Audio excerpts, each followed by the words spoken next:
اعوذ باللہ من الشیطان الرجیم بسم اللہ الرحمن الرحیم الحمد للہ رب العالمین والصلاة والسلام علی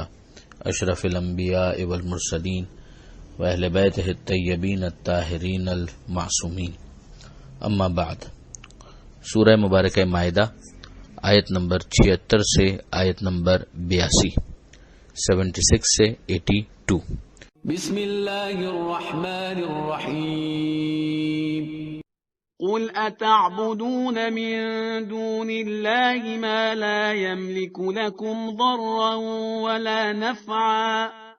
واللہ هو السمیع العلیم۔ قل يا أهل الكتاب لا تغلوا في دينكم غير الحق ولا تتبعوا أهواء قوم قد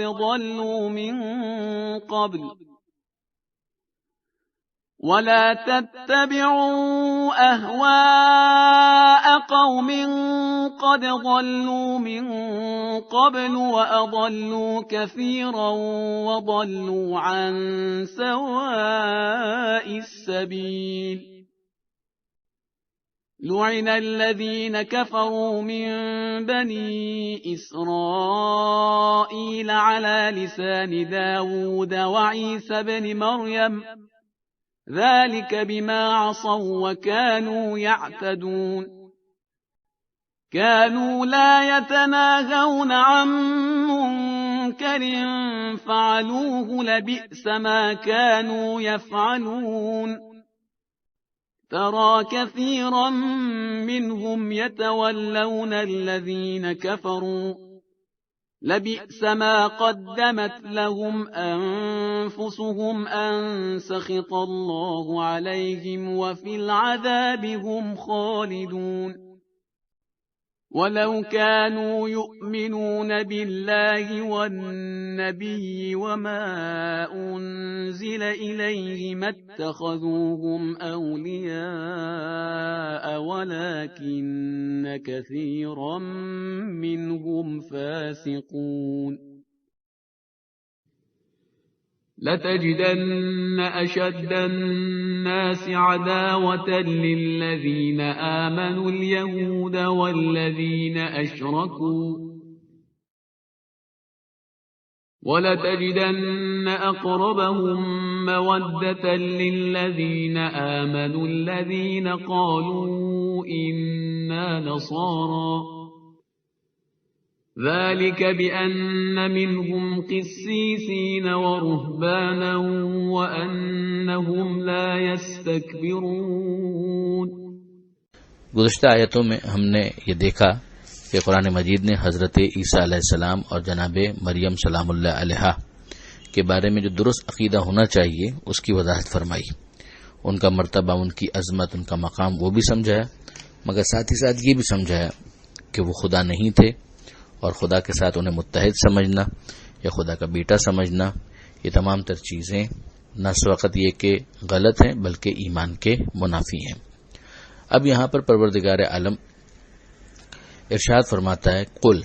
اے حبیب کہہ دیجئے، اتعبدون من دون اللہ، کیا تم اللہ کے سوا کسی اور کی عبادت کرتے ہو، ما لا یملک لکم ضرا ولا نفعا، جو اس بات کی طاقت ہی نہیں رکھتے کہ تمہیں نقصان پہنچا سکیں یا فائدہ پہنچا سکیں، نہ فائدہ نہ نقصان، مستقلاً یہ ان میں سے کسی کے ہاتھ میں بھی نہیں ہے۔ وہ اللہ ہی ہے کہ جو معبود ہے، وہ اللہ ہی ہے کہ جس کی عبادت ہونی چاہیے۔ واللہ هو السمیع العلیم، اللہ ہی وہ ہے کہ جو سننے والا ہے اور اللہ ہی جاننے والا ہے۔ یہ عبادت میں شرک کی نہ فقط نفی ہے بلکہ توحید در عبادت کے اوپر ایک دلیل بھی ہے۔ پھر ارشاد ہوتا ہے، قل، اے حبیب کہہ دیجئے، یا اہل الکتاب، اے اہل کتاب، لا تغلو فی دینکم، اپنے دین میں غلو مت کرو، یعنی حد سے تجاوز مت کرو، ایگزیجریشن نہ کرو، مبالغہ آرائی نہ کرو، غیر الحق، جو حق کے خلاف ہے۔ ولا تتبعوا اہواء قوم قد ضلوا من قبل، اور نہ ہی ان لوگوں کی خواہشات کی پیروی کرو جو خود بھی گمراہ ہو گئے پہلے، اور جنہوں نے بہت بڑی تعداد میں لوگوں کو گمراہ کر دیا۔ اور خود سیدھی راہ سے بھٹک چکے ہیں۔ اب یہاں پر اہل کتاب میں یوں تو یہود اور نصارہ دونوں نے اپنے دین کے اندر کسی نہ کسی انداز سے سرکشی اور تجاوز تو کیا، مگر خاص طور پر جو یہود کے علاوہ جو نصارہ کا معاملہ تھا وہ تثلیث کے عقیدے کی وجہ سے بہت نمایاں ہے، ٹرینٹی کے عقیدے کے حوالے سے، جس پر پہلے بھی بات ہو چکی ہے۔ اب آگے ارشاد ہوتا ہے کہ لعن الذین کفروا من بنی اسرائیل، بنی اسرائیل میں سے جنہوں نے کفر اختیار کیا ان پر لعنت ہوئی، علی لسان داؤد و عیسی ابن مریم، داؤد کی زبان سے بھی اور عیسی ابن مریم کی زبان سے بھی، یعنی ان دونوں نے لعنت کی بنی اسرائیل میں سے ان لوگوں پر کہ جنہوں نے کفر اختیار کیا۔ یہ لعنت کب ہوئی اس کا ذکر یہاں آیت میں نہیں ہے، مگر تفسیروں کے اندر اس بات کو لکھا گیا کہ جناب عیسیٰ علیہ السلام نے جب مائدہ کے نزول یعنی دسترخوان کے نازل ہونے کی درخواست کی اور اس کے بعد بھی ان لوگوں نے اس معجزے کو دیکھ کر سرکشی کا مظاہرہ کیا تو عیسیٰ علیہ السلام نے ان کے لیے بد دعا کی اور ان پر لعنت بھیجی۔ اور اسی طریقے سے سورہ آراف میں جو تفصیل آئے گی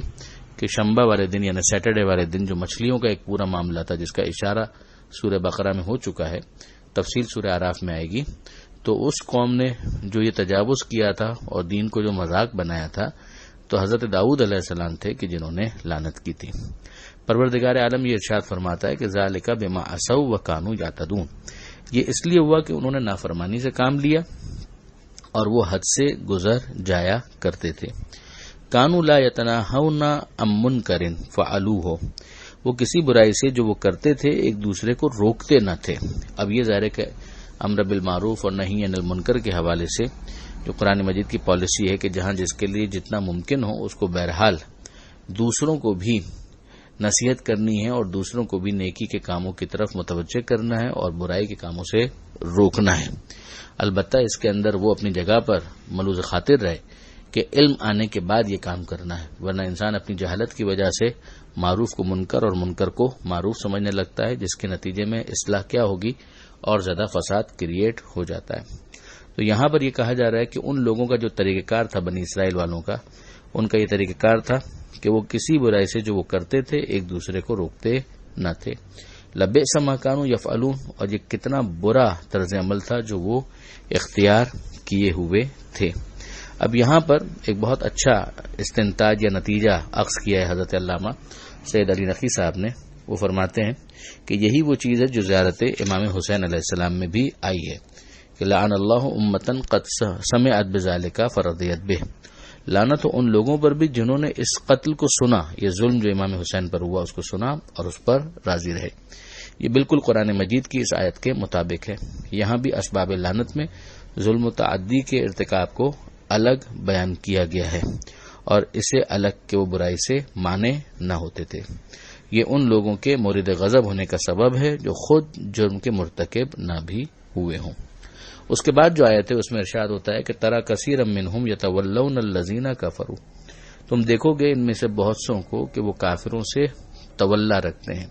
یعنی شدید علاقہ، ایک تعلق ہوتا ہے جو صرف معاشرتی نوعیت کا ہوتا ہے اور ایک یہ ہے کہ جس کے اندر باقاعدہ تولا ہو، باقاعدہ ایک ایسی گہری دوستی ہو کہ جس کے نتیجے میں سہارا بننے تک کا معاملہ بن جائے۔ تو اس کے پہلے بھی مذمت کی گئی اور یہاں پر بھی اس بات کو بطور مذمت ہی پیش کیا جا رہا ہے کہ یہ لوگ ان لوگوں کے ساتھ کہ جنہوں نے کفر کو اختیار کیا ہے، یعنی آپشن جنہوں نے کفر کو لیا ہے، ان کے ساتھ ان کے تولا اور موالات کے معاملات ہوتے ہیں۔ لبئس ما قدمت لهم انفسهم، کتنا برا ہے وہ سامان جو ان کے نفسوں نے ان کے لیے رکھا ہے، جو آگے بھیجا ہے انہوں نے اپنے نفس کے لیے۔ انسخط اللہ علیہم، کہ اللہ ان کے اوپر غضبناک ہو گیا ہے، وفی العذاب ہم خالدون، اور یہ لوگ عذاب میں ہمیشہ ہمیشہ رہیں گے۔ یہ پھر غور کرنے والی بات ہے، پہلے بھی یہ بات آ چکی ہے کہ یہاں پر اہل کتاب کے مقابلے میں مشرکین کو کافر سے تعبیر کیا جا رہا ہے کہ بگڑا ہوا عقیدہ صحیح، مگر بہرحال اہل کتاب انبیاء میں سے بعض کو مان رہے تھے، جن کے مقابلے میں مشرکین تھے جو نہ موسیٰ علیہ السلام کو مان رہے تھے نہ عیسیٰ علیہ السلام کو مان رہے تھے۔ تو یہ نسبی اعتبار سے ریلیٹیولی دیکھا جاتا ہے کہ کس کو کس کے مقابلے میں کس نام سے پکارا جا رہا ہے۔ آگے ارشاد ہوتا ہے کہ وَلَوْ كَانُوا يُؤْمِنُونَ بِاللَّهِ وَالنَّبِيِّ وَمَا أُنزِلَ إِلَيْهِ، کہ اگر یہ لوگ ایمان لے آتے اللہ پر اور اس نبی پر اور جو اس پر نازل ہوا اس پر، یہاں پر یہ النبی سے کیا مراد ہے؟ بظاہر پیغمبر اکرم صلی اللہ علیہ وآلہ وسلم ہی مراد ہے کہ جو پورے قرآن مجید کا ایک انداز ہے کہ جب الف لام کے ساتھ النبی کہا جائے تو اس سے رسول خدا صلی اللہ علیہ وآلہ وسلم مراد ہوتے ہیں،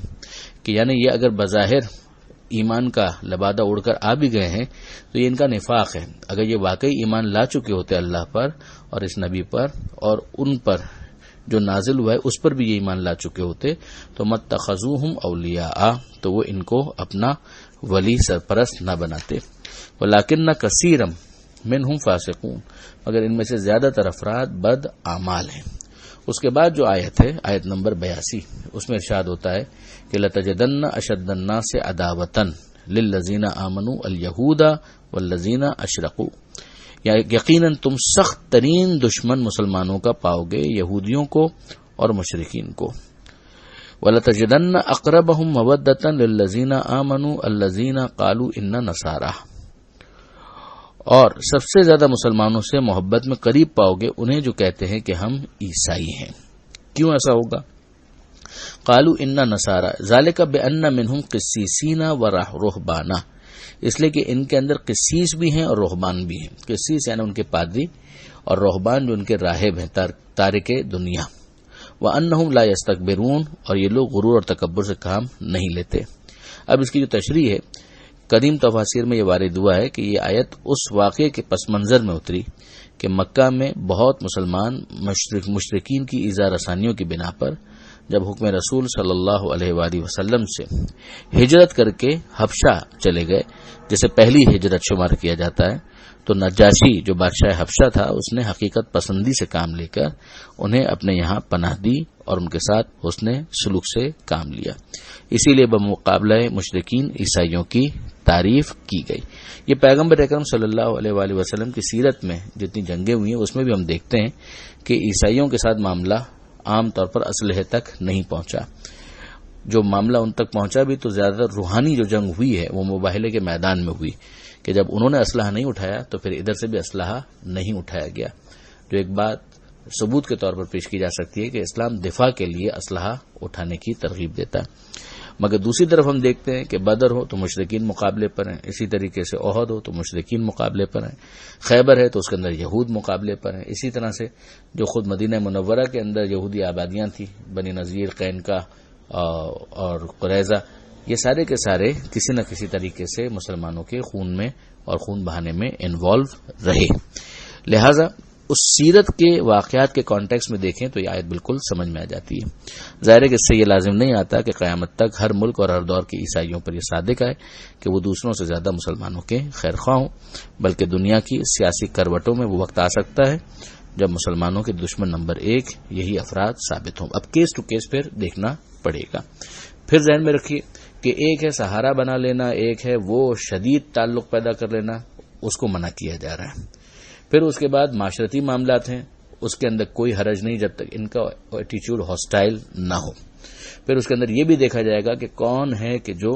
جانتے بوجھتے کفر کو اختیار کر رہا ہے اور کون ہے کہ جو اب تک پیغام نہ پہنچنے کی وجہ سے اپنے اس دستور اور طریقے کے اوپر باقی ہے۔ اس کے اندر حکمت اور وزڈم بہت زیادہ کاؤنٹ کرتا ہے، جس کے بغیر نہ تبلیغ ہو سکتی ہے نہ دین پر عمل ہو سکتا ہے۔ یہاں پر یہ صفحہ بھی مکمل ہوا اور چھٹا پارہ بھی مکمل ہوا۔ پروردگار عالم سے دعا ہے قرآن مجید سمجھنے اور اس پر عمل کرنے کی توفیق عطا فرما، اور وارث قرآن امام زمانہ کی ظہور میں تعجیل فرما۔ وآخر دعوانا ان الحمد للہ رب العالمین، والسلام علیکم ورحمۃ اللہ وبرکاتہ۔